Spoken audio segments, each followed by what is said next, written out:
Hello friends, welcome to zero to hero centre. कैसे हैं आप सभी? उम्मीद है कि सभी स्वस्थ होंगे और एक अच्छी रणनीति के साथ तैयारी से जुड़े होंगे।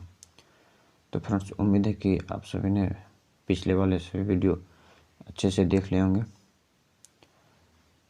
जो अच्छे से देखे होंगे तो उनको एग्ज़ाम में काफ़ी सहायता मिलेगी, तो उन्हें पता चल जाएगा कि हम किस तरह की तैयारी के लेवल पे हैं। तो आज का भी ये सेशन शुरू करते हैं। आप लोगों को अगर अच्छा लगे तो वीडियो को लाइक शेयर चैनल को सब्सक्राइब ज़रूर करें। ठीक है फ्रेंड्स, तो चलते हैं हम लोग आज के बिना समय गंवाए आज के सेशन की ओर। आज का सेशन है आनुवंशिकता। तो फ्रेंड्स, हम लोग आज आनुवंशिकता के प्रश्न को देखेंगे। आज का पहला प्रश्न है द ओरिजिन ऑफ स्पीसीज नामक पुस्तक किसने लिखी? द ओरिजिन ऑफ स्पीसीज नामक पुस्तक किसने लिखी? डार्विन ने, ओपेरिन ने, लेमार्क ने या कोई नहीं? तो इसका सही जवाब हो जाएगा ऑप्शन ए, डार्विन ने। द ओरिजिन ऑफ स्पीसीज पुस्तक किसने लिखी? डार्विन ने। अगला है मनुष्य में कितने जोड़े गुणसूत्र पाए जाते हैं? 26 जोड़ा, 14 जोड़ा, 23 जोड़ा, 18 जोड़ा। तो इसका सही जवाब हो जाएगा ऑप्शन सी, 23 जोड़ा। मनुष्य में कितने जोड़े गुणसूत्र पाए जाते हैं? 23 जोड़ा। अगला है कीटों के पंख, चमगादड़ के पंख किस तरह के अंग हैं? समजात अंग, अवशेषीय अंग, संवृत अंग, कोई नहीं? तो कीटों के पंख और चमगादड़ के पंख किस तरह के अंग हैं? तो इसका सही जवाब हो जाएगा समवृत्तीय अंग। क्या हो जाएगा? समवृत्तीय अंग, ऑप्शन सी। अगला है वर्तमान प्राणियों में कुछ संरचना ऐसी पाई जाती है जिनके शरीर में अब कोई उपयोग नहीं रह गया। ऐसी संरचनाओं को कहते हैं समजात अंग, अवशेषीय अंग, समवृत्तीय अंग या इनमें से कोई नहीं? तो इसका सही जवाब हो जाएगा ऑप्शन बी, अवशेषीय अंग। अगला है जीन शब्द की प्रस्तावना किसने की थी? वाटसन ने, वेंडर ने, मेंडल ने, इनमें से कोई नहीं? तो देखिए फ्रेंड्स, जीन शब्द की प्रस्तावना ने कि जीन शब्द की जो सर्वप्रथम प्रयोग था वो इनमें से कोई नहीं, उसने किया था जोहानसन। किसने किया था फ्रेंड्स? जोहानसन। ठीक है फ्रेंड्स, देखिए जीन शब्द का सर्वप्रथम प्रयोग किसने किया था? जोहानसन ने किया था। तो जोहानसन ऑप्शन में नहीं, तो इसका सही जवाब हो जाएगा ऑप्शन डी, इनमें से कोई नहीं। अगला है कौन सा वैज्ञानिक मंडल के नियमों के पुनः खोज से संबंधित है? सर्मक, लेमार्क, डार्विन, लिनियस। तो इसका सही जवाब हो जाएगा ऑप्शन ए, सर्मक। अगला है गुणसूत्र बने होते हैं डीएनए के, डीएनए आरएनए के, डीएनए प्रोटीन्स आरएनए के, इनमें से कोई नहीं? तो फ्रेंड्स देखिए, गुणसूत्र जो होता है डीएनए, प्रोटीन्स और आरएनए के बने होते हैं। इसका सही जवाब हो जाएगा ऑप्शन सी। ठीक है, अगला है कोशिका में आनुवंशिक पदार्थ है। कोशिका में आनुवंशिक पदार्थ है डीएनए, गुणसूत्र, जीन, हरितलवक। तो इसका सही जवाब हो जाएगा ऑप्शन ए, डीएनए। कोशिका में आनुवंशिक पदार्थ जो है वो क्या है? डीएनए। अगला है जीन शब्द किसने प्रस्तुत किया? Johnson, Lamarck, Mendel, Griffith. तो इसका सही जवाब हो जाएगा ऑप्शन ए, जॉनसन। जोहानसन इसको कहा जाता है, इसको जॉनसन कहीं कहीं जोहानसन भी कहा जाता है, जोहानसन। ठीक है फ्रेंड्स, तो जीन शब्द किसने प्रस्तुत किया? जॉनसन या जॉनसन। अगला है मलेरिया उत्पन्न करने वाला मच्छर मादा एनोफिलिस किस तरह के जल में उत्पन्न होता है? देखिए फ्रेंड्स, मलेरिया उत्पन्न करने वाला मच्छर मादा एनोफिलिस किस तरह के जल में उत्पन्न होता है? साफ जल, गंदा जल, मीठा जल, इनमें से कोई नहीं? तो इसका सही जवाब हो जाएगा ऑप्शन बी, गंदा जल। ऑप्शन बी गंदा जल। ठीक है प्रश्न। अगला है डेंगू उत्पन्न करने वाले मच्छर किस तरह के जल में उत्पन्न होते हैं? साफ जल, गंदा जल, मीठा जल, इनमें से कोई नहीं। तो डेंगू उत्पन्न करने वाला जो मच्छर है फ्रेंड्स वो किस में होता है? वो होता है साफ जल में। डेंगू उत्पन्न करने वाला मच्छर जो किस में होता है? साफ जल में। अगला है अवशेषी अंग के उदाहरण हैं कर्ण पल्लव की पेशियां, पुच्छ कशेरुकाएं, निषेचक पटल, इनमें सभी। इसका सही जवाब हो जाएगा इनमें सभी। अवशेषी अंग के जो उदाहरण है कर्ण पल्लव की पेशियां भी है, पुच्छ कोशिकाएं भी है, कशेरुकाएं, निषेचक पटल भी है। तो इसका सही जवाब क्या आ जाएगा? ऑप्शन डी, इनमें से सभी। अगला है समजात अंगों के उदाहरण हैं हमारा हाथ था कुत्ते के अग्रपात, हमारे दांत था हाथी के दांत, आलू एवं घास के ऊपरी भूस्तरी। देखिए फ्रेंड्स, समजात अंग मतलब एक जैसे अंग जो होते हैं किसके होते हैं? तो हमारा हाथ और कुत्ते के अग्रपात, यह जो है ऑप्शन ए समजात अंग के उदाहरण है। अगला है विकासीय दृष्टिकोण से हमारी किससे अधिक समानता है? चीन के विद्यार्थी, चिंपैंजीज, मकड़ी, जीवाणु से। तो इसका सही जवाब होगा ऑप्शन बी चिंपांजी से। विकासीय दृष्टिकोण से हमारी किससे अधिक समानता है? चिंपैंजी से। अगला है लैंगिक जनन के उपरांत संतानों में अलैंगिक जनन की अपेक्षा होगी कम, अधिक, एक समान या इनमें से कोई नहीं। इसका सही जवाब हो जाएगा अधिक। लैंगिक जनन के उपरांत संतानों में अलैंगिक जनन की अपेक्षा क्या होती है? अधिक होती है। अगला है मेंडल ने अपने प्रयोगों के लिए किस पौधे को चुना? मटर, चना, सेम, इनमें से कोई नहीं। तो इसका सही जवाब हो जाएगा ऑप्शन ए मटर। अगला है फ्रेडरिक मीसर ने न्यूक्लिक नाम किसे दिया? नाभिक अम्ल, सल्फ्यूरस अम्ल, HNO3 या HCl। देखिए फ्रेंड्स, कहता है फ्रेडरिक मीसर ने न्यूक्लिक नाम किसे दिया? नाभिक अम्ल, सल्फ्यूरस अम्ल, नाइट्रिक अम्ल, HNO3, HCl हाइड्रोक्लोरिक अम्ल। तो इसका सही जवाब हो जाएगा ऑप्शन ए नाभिक अम्ल। अगला है किसने प्रमाण दिया कि जीन गुणसूत्र का भाग? 1928 में ग्रिफिथ ने, 1909 में जॉनसन, 1902 में टी बोबरी FWS वाटसन, 1944 में मैकार्टी ने। देखिए फ्रेंड्स, कहता है कि जीन गुणसूत्र का भाग है, किसने कहा था? तो 1902 में टी बोबेरी एवं WS सट्टन ने क्या था? किसने कहा था? WS सट्टन। तो ठीक है फ्रेंड्स। अगला है प्रत्येक गुणसूत्र 2 कुंडलित धागों का बना होता है जिसे कहते हैं अर्धगुणसूत्र, क्रोमोस्टेम, गुणसूत्र बिंदु, इनमें से कोई नहीं। तो इसका सही जवाब हो जाएगा अर्धगुणसूत्र। ठीक है फ्रेंड्स। अगला है वे अंग जिनकी उत्पत्ति तथा मूल रचना में तो समानता होती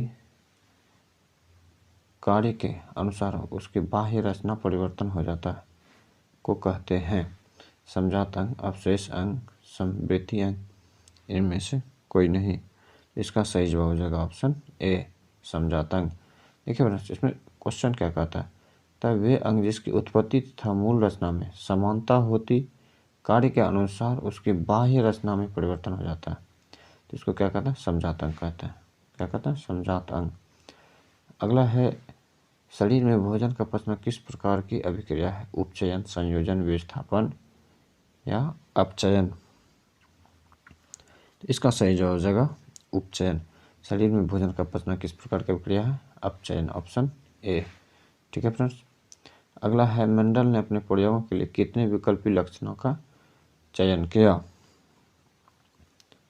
कहता है मेंडल ने अपने प्रयोगों के लिए कितने विकल्पी लक्षणों का अध्ययन किया।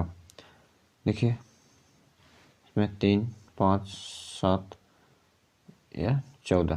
तो इसका सही जवाब हो जाएगा ऑप्शन बी 5। क्वेश्चन का मेंटल प्रयोगों के लिए कितने विकल्पी लक्षणों का अध्ययन किया। तो कितने का क्या, 5 का। एकल संकर क्रॉस के फलस्वरूप लंबे एवं नाटे पौधों का अनुपात था 1:1, 3:1, 1:2:1 या 1:3। तो देखिए प्रश्न कहता है कि एकल संकर क्रॉस के फलस्वरूप लंबे एवं नाटे पौधों का अनुपात तो कितना था, वो 3:1 था। कितना था, 3:1। अगला है द्विसंकर क्रॉस के फलस्वरूप उत्पन्न पौधों का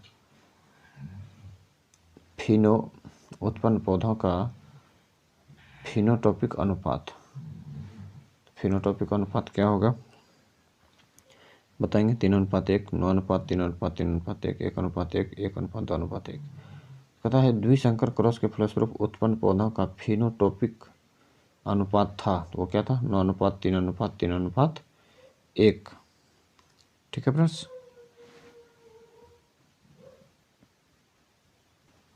स्त्रियों के लिए गुणसूत्र होते हैं XX, XY दोनों, इनमें से कोई नहीं। तो स्त्री के लिए जो गुणसूत्र होता है वो क्या होता है, XX होता है, ऑप्शन ए। ठीक है। अगला है पुरुषों में लिंग गुणसूत्र होते हैं। पुरुषों में लिंग गुणसूत्र होते हैं XX, XY दोनों, इनमें से कोई नहीं। तो इसका सही जवाब हो जाएगा ऑप्शन बी XY। अगला है प्राकृतिक वर्ण द्वारा जैव विकास के सिद्धांत की परिकल्पना किनके द्वारा दी गई थी। Darwin, Mendel, James Watson, Francis Crick. तो देखिए प्रश्न कहता है प्राकृतिक वर्ण द्वारा जैव विकास के सिद्धांत की परिकल्पना किनके द्वारा दी गई थी। तो इसका हो जाएगा ऑप्शन ए डार्विन के द्वारा। ठीक है फ्रेंड्स। अगला है मनुष्य का वैज्ञानिक नाम क्या, होमो इरेक्टस, होमो हैबिलिस, होमो सेपियंस, इनमें से कोई नहीं। देखो मनुष्य का जो वैज्ञानिक नाम है, मनुष्य का वैज्ञानिक नाम वो क्या है, होमो सेपियंस। मनुष्य का वैज्ञानिक नाम क्या है, होमो सेपियंस। अगला है मानव का उद्भव कहाँ हुआ था। मानव का उद्भव कहाँ हुआ था, अमेरिका में, अफ्रीका में, इंडोनेशिया में या ऑस्ट्रेलिया में। तो मानव का जो उद्भव हुआ था वो क्या होता, अफ्रीका में। मानव का उद्भव कहाँ पे हुआ था, अफ्रीका में। अगला है चमगादड़ एवं पक्षी के पंख किस प्रकार के अंग के उदाहरण हैं। समरूप, समजात, समवृत्त, जीवाश्म। तो देखिए चमगादड़ एवं पक्षी के पंख जो है किस प्रकार के अंग के उदाहरण, तो क्या, समरूप। क्या हो जाएगा, समरूप अंग के उदाहरण हैं। अगला है प्राकृतिक वर्ण द्वारा जैव विकास इस सिद्धांत के जनक कौन हैं। तो प्राकृतिक वर्ण द्वारा जैव विकास इस सिद्धांत के जनक कौन हैं। तो इसका सही जवाब हो जाएगा option B Charles Robert Darwin. प्राकृतिक वर्ण द्वारा जैव विकास इसका सिद्धांत के जनक कौन है, चार्ल्स रॉबर्ट डार्विन या चार्ल्स डार्विन। अगला है वंशागत नियमों का प्रतिपादन किसने किया। चार्ल्स डार्विन, रॉबर्ट हुक, जेसी बोस, ग्रेगर जॉन मेंडल। तो कहता है वंशागत नियमों का प्रतिपादन किसने किया था, वो किसने किया था, ग्रेगर जॉन मेंडल ने किया था। ग्रेगर जॉन मेंडल ने किया था। अगला है इनमें कौन सही है। Deoxyribonucleic atonin, deoxyribonucleic acid, deoxyribonucleic anaemia, deoxyribonucleic activity. तो इसका सही जवाब हो जाएगा डिऑक्सी राइबोन्यूक्लिक एसिड। ये इसका शॉर्टकट नाम क्या होता है, शॉर्टकट नाम होता है DNA। इसी को कहा जाता है फुल फॉर्म में डिऑक्सी राइबोन्यूक्लिक एसिड। अगला है कान के निचले हिस्से को कहते हैं कर्णपाली, कर्णरक्षक, कर्णपोशी, कर्णधार। तो इसका देखिए कौन के निचले हिस्से को कहा था, कौन के निचले हिस्से को क्या कहता है, कर्णपाली कहा जाता है। क्या कहा जाता है, कर्णपाली कहा जाता है। अगला है जैव विकास को सर्वप्रथम किसने समझाया, जैव विकास को सर्वप्रथम किसने समझाया, लेमार्क ने, डार्विन ने, अरस्तू ने, वाइसमैन ने। तो इसका सही जवाब क्या है, क्वेश्चन क्या था, क्वेश्चन था फ्रेंड्स जैव विकास को सर्वप्रथम किसने समझाया, जैव विकास को सर्वप्रथम किसने समझाया। तो इसका सही जवाब हो जाएगा ऑप्शन ए, लेमार्क ने। क्या हो जाएगा फ्रेंड्स, लेमार्क ने। इसको अगर शुद्ध लिखेंगे तो ऐसे करके लेमार्क होता है। ठीक है फ्रेंड्स। अगला है विभिन्नताएं कितने प्रकार की होती है, 3, 2, 4, 8। देखिए विभिन्नता पूछ रहा है, क्या पूछ रहा है, विभिन्नता पूछ रहा है। विभिन्नता कितने प्रकार के होते हैं, तो वो 2 प्रकार के होते हैं। कितने प्रकार के होते हैं, 2 प्रकार के होते हैं। विभिन्नता 2 प्रकार के होते हैं। अगला है किसी जीव की जीन संरचना उस जीव का कहलाता है जीन प्रारूप, जीनोटाइप, ए और बी दोनों, या जेनेटिक्स। तो इसका सही जवाब हो जाएगा ऑप्शन सी, ए और बी दोनों। जीन, किसी भी जीव की जीनी संरचना जो क्या कहलाते हैं, जीन प्रारूप भी कहलाती है और जीनोटाइप भी कहलाती है। अगला है 3 प्रारूप तथा वातावरणीय दशाओं द्वारा निर्धारित वैसे आनुवंशिक लक्षण या विशेषक जो स्पष्ट रूप से दिखाई देते हैं वो कहलाते हैं, क्या कहलाते हैं, जीन प्रारूप, जीनोटाइप, लक्षण प्रारूप या फेनोटाइप। तो इसका सही जो हो जाएगा ऑप्शन सी, लक्षण प्रारूप, फेनोटाइप। ठीक है फ्रेंड्स। अगला है ग्रेगर जॉन मेंडल व्यक्तित्व जीवन में क्या थे, नाविक, व्यापारी, पादरी, कृषक। तो ग्रेगर जॉन मेंडल व्यक्तित्व जीवन में वो क्या थे, पादरी थे, ऑप्शन सी। अगला है मेंडल ने जनक पीढ़ी को किस लेटर से सूचित किया, पी से, टी से, एफ से और एस से। कहता है कि जनक पीढ़ी को किस लेटर से सूचित किया, तो पी से। किसे सूचित किया, पी से। अगला है किसी भी प्रजाति विशेषक के एक समष्टि या आबादी में स्थित समस्त जीन उस आबादी का कहलाता, किसी प्रजाति विशेषक के एक समष्टि या आबादी में स्थित समस्त जीन उस आबादी का कहलाता है जीन विकास, जीन कोश, भ्रूण विकास, भ्रूण कोश। इसका सही जवाब हो जाएगा ऑप्शन बी, जीन विकास। क्या हो जाएगा ऑप्शन बी, जीन विकास। ठीक है। अगला है जाति उद्भवन उन जीवों में होता है जिसमें लैंगिक जनन होता है, अलैंगिक जनन होता है, स्वपरागण होता है, इनमें सभी। देखिए जाति उद्भवन उन जीवों में होता है, किसमें होता है, जिसमें लैंगिक जनन होता है। क्या होता है, लैंगिक जनन होता है, ऑप्शन ए। अगला है डीएनए अनुक्रम के तुलनात्मक अध्ययन द्वारा किसी जीव के पूर्वज की खोज कहलाता है आणविक व्युत्क्रमण, आणविक जातिवृत्त, आणविक विलोपन, आणविक संकल्प। ठीक है फ्रेंड्स। देखिए कहता है डीएनए अनुक्रम तुलनात्मक अध्ययन द्वारा किसी जीव के पूर्वजों की खोज जो है क्या कहलाता है, क्या कहलाता है, आणविक जातिवृत्त कहलाता है। क्या कहलाता है, आणविक जातिवृत्त, ऑप्शन बी। ठीक है फ्रेंड्स। अगला है आनुवंशिकी का पिता कहा जाता है। तो हम लोग फ्रेंड्स बहुत पहले से जानते हैं कि आनुवंशिकी का जो पिता है वो किसको कहा जाता है, मेंडल को कहा जाता है। सॉरी इसमें तो मेंडल है नहीं, देखिए मंडल लिखा हुआ लेकिन इसमें मेंडल कहा जाता है। आनुवंशिकी का पिता किसे कहा जाता है, मेंडल को कहा जाता है। ठीक है फ्रेंड्स। अगला है किसी मतानुसार जीवों में प्रजनन के द्वारा अधिक से अधिक संतान उत्पन्न करने की क्षमता होती है। किसके मतानुसार जीवों में प्रजनन द्वारा अधिक से अधिक संतान उत्पन्न करने की क्षमता होती है, डार्विन के द्वारा, मेंडल के द्वारा, हेल्डन के द्वारा या अरस्तू के द्वारा। तो इसका सही जवाब हो जाएगा मेंडल के द्वारा, ऑप्शन बी। ठीक है फ्रेंड्स, अगला है डीएनए में कितने प्रकार के नाइट्रोजन क्षारक होते हैं? 2 प्रकार के, 3 प्रकार के, 4 प्रकार के, 5 प्रकार के। इसका सही जवाब हो जाएगा ऑप्शन ए, 2 प्रकार के। डीएनए में कितने प्रकार के नाइट्रोजन क्षारक होते हैं? वो होते हैं 2 प्रकार के। अगला है पक्षी तथा तितली के पंख हैं।